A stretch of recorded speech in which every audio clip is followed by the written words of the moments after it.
بسم اللہ الرحمن الرحیم۔ السلام علیکم دوستوں، امید کرتا ہوں آپ لوگ ٹھیک ہوں گے اور آپ لوگوں کی زندگی خوشیوں کے ساتھ گزر رہی ہوگی۔ اللہ تعالیٰ آپ کو ٹھیک رکھیں اور آپ اپنی زندگی میں کمی نہ امید نہ ہونا، ہمیشہ اپنی زندگی کو خوبصورت طریقے سے جینا چاہیے۔ اور اسی وجہ سے ہر انسان کے اندر اللہ تعالیٰ نے بہت زیادہ صلاحیتیں رکھی ہوئی ہوتی ہیں، لیکن اصل میں کبھی کبھار یہ صلاحیتیں پڑھنے سے وہ انسان کے اندر سے باہر آ جاتی ہیں۔ پتہ پھر بعد میں چل جاتا ہے کہ اس انسان کے اندر بہت زیادہ صلاحیتیں ہیں، لیکن وہ صلاحیتیں اس وقت لوگوں کو پتہ نہیں چلتی، لیکن وہ صلاحیتیں خود بخود باہر آ جاتی ہیں۔ جب باہر آ جاتی ہیں تب انسان کو پتہ چل جاتا ہے کہ میں کتنا بڑا آدمی تھا، میں بہت کچھ بن سکتا تھا، لیکن اس حوالے سے وہ ان کا مطالعہ اتنا نہیں ہوتا۔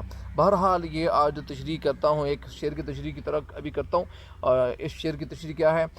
یہ نصر کاظمی ہے اور اس کا شعر کیا ہے؟ یہ ہے یہ حقیقت ہے کہ احباب کو ہم یاد ہی کب تھے کہ اب یاد نہیں۔ یہ حقیقت کے معنی کیا ہے؟ حقیقت سچ کو کہتے ہیں اور اس کا جو الٹ لفظ ہے وہ مجاز ہے، اور احباب دوستوں کو کہتے ہیں۔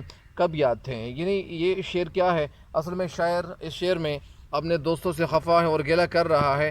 اور گلہ کون سا گلہ کر رہا ہے؟ گلہ اس لیے کر رہا ہے کہ یہ جو میرے دوست ہیں، وہ میرے جو دوست احباب تھے، تو ان دوست احبابوں سے یہ گلہ کر رہے ہیں، یا گلہ اس لیے کر رہے ہیں کہ یہ دوست جو ان کے تھے یا تو وہ رخصت ہو گئے ہیں، یا وہ اس دنیا میں نہیں رہے، یا کوئی بھی وجہ ہو سکتی ہے۔ اسی وجہ سے اس شعر کا مفہوم کچھ یوں ہے کہ یہ سچ ہے، یہ حقیقت ہے، یعنی یہ سچ ہے کہ دوستوں کو ہم پہلے نہ یاد تھے اور نہ اب یاد ہے۔ گویا دوستوں نے ہمیں بالکل بلا دیا ہے، یعنی دوست ہم بالکل بھول چکے ہیں، وہ ہمارے جو دوست ہیں وہ ہمیں بالکل بھول چکے ہیں۔ اس شعر کی تشریح کی طرف لیے چلتا ہوں آپ لوگوں کو۔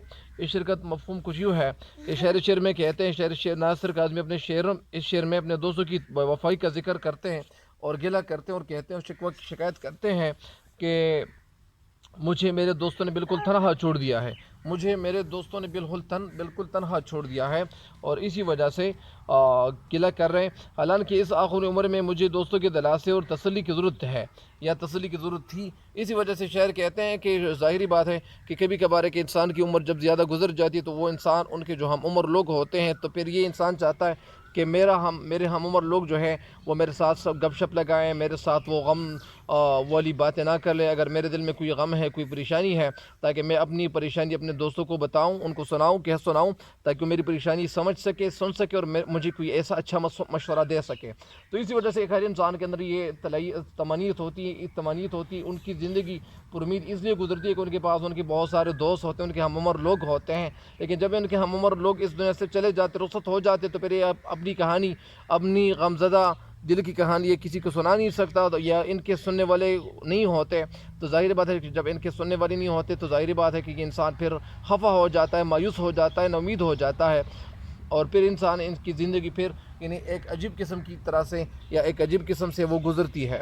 اسی وجہ سے ایک بات تو ان کے سامنے یہ تھی کہ یہ ان کے جو دوست تھے تو وہ وہاں امبالہ میں رہ گئے تھے، ہندوستان میں رہ گئے تھے، اور یہ آزادی کے وقت 1947 میں جب پاکستان آزاد ہو رہا تھا اس وقت، تو یہ بہت سارے لوگ جو ان کے دوست ہیں وہ وہاں رہ گئے تھے۔ کچھ دوست ان کے ساتھ راستے میں دم توڑ گئے تھے اور وہ ان کو شہید کیا گیا تھا، یا ان کی فیملیز کو شہید کیا گیا تھا۔ بہرحال یعنی اسی وجہ سے شاعر اپنے دوستوں کا غم کرتے ہیں اور گلہ کرتے ہیں، اور گلہ بھی کرتے ہیں، غم بھی کرتے ہیں، اور غم بھی یعنی وہ اس لیے کرتے ہیں کہ مجھے ان کا بہلاوا، ان کی گپ شپ جو تھی وہ ان کی درکار ہے، مجھے ضرورت ہے کہ وہ میرے ساتھ گپ شپ لگائیں۔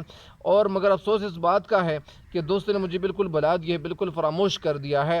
بلکہ اگر کوئی مجھ سے یہ بات، اگر یہ شاعر یہ کہتے ہیں، پھر یہ کہتے ہیں کہ اگر کوئی مجھ سے سچ بات پوچھے، یا اگر کوئی مجھ سے سچ سننا چاہے، کہ وہ اگر کوئی ایسا ہو کہ وہ سچ بات میری سنے، تو میں ان کو بتا دوں گا کہ حقیقت بات یہ ہے کہ بہت زیادہ عرصہ گزر گیا ہے، بہت زیادہ زندگی گزر گئی ہے کہ دوست مجھے تنہا چھوڑ کے چلے گئے۔ ظاہری بات ہے کہ ان کے جو دوست ہیں وہ تو مر گئے ہیں، اس دنیا سے چلے گئے ہیں، اور جب دنیا سے کوئی انسان چلا جاتا ہے تو پھر تو ظاہری بات ہے کہ ان کے ساتھ تو اسی وجہ سے لوگ بھی ان کو چھوڑتے ہیں، اور اسی وجہ سے جب وہ بڑا بن جاتا ہے، یا اس طرح ان کی عمر جب ایجڈ ہو جاتا ہے، ان کی عمر زیادہ تک وہ گزرتی جا رہی ہوتی ہے۔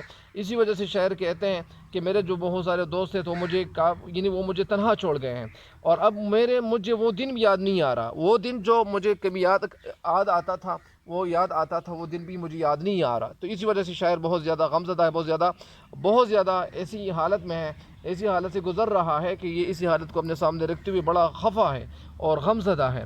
اس شعر کے ساتھ ایک شعر ہے، ایک ریلیٹڈ شعر ہے کہ دوستوں نے تو فراموش کیا ہے لیکن میں ہی پاگل ہوں انہیں یاد کیا کرتا ہوں. دوستوں نے تو فراموش کیا ہے لیکن میں ہی پاگل ہوں انہیں یاد کیا کرتا ہوں.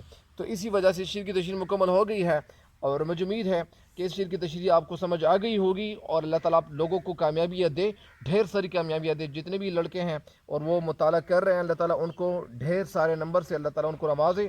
اور آپ لوگ ایسا بھی کریں کہ مطالعہ جو ہے وہ اتنا کریں کہ وہ مطالعہ آپ کے لیے فروٹفل ہو، نہ صرف آج کے دن کے لیے ہو بلکہ وہ آئندہ وقت کے لیے بھی ہو. آئندہ وقت کے لیے میں آپ کو اللہ تعالیٰ کے حوالے کرتا ہوں، اللہ تعالیٰ کے حوالے کرتا ہوں. اور تب تک کے لیے مجھے اجازت دیجیے گا. اللہ نگہبان.